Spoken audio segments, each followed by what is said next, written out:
To human eyes, the world at night is a formless canvas of gray.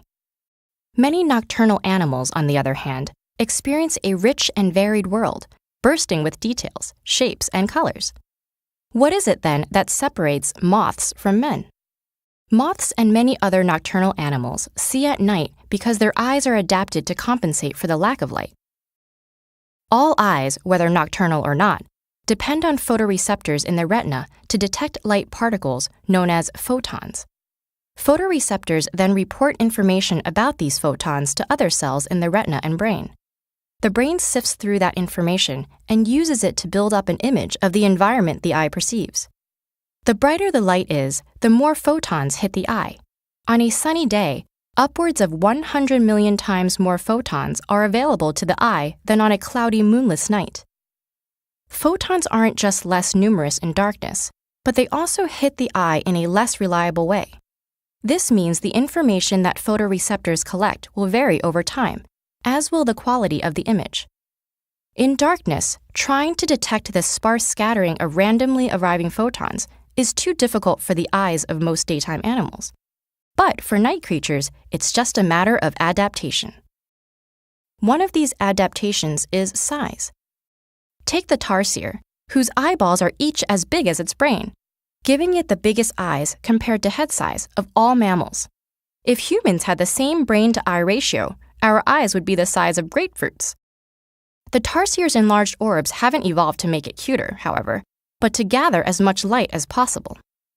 Bigger eyes can have larger openings, called pupils, and larger lenses, allowing for more light to be focused on the receptors.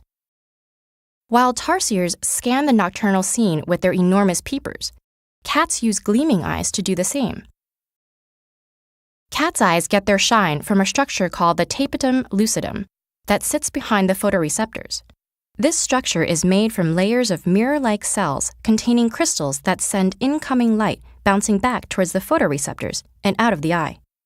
This results in an eerie glow, and it also gives the photoreceptors a second chance to detect photons.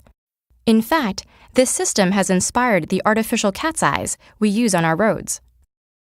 Toads, on the other hand, have adapted to take it slow.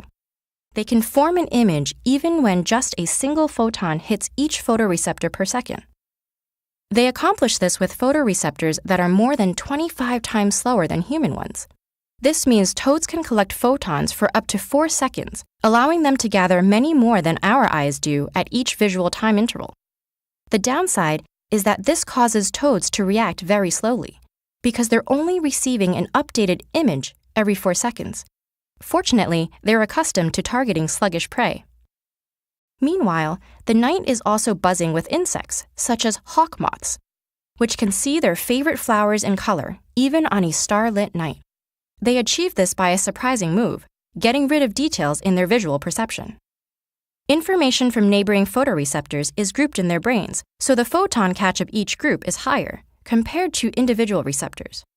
However, grouping photoreceptors loses details in the image, as fine details require a fine grid of photoreceptors, each detecting photons from one small point in space. The trick is to balance the need for photons with the loss of detail to still find their flowers.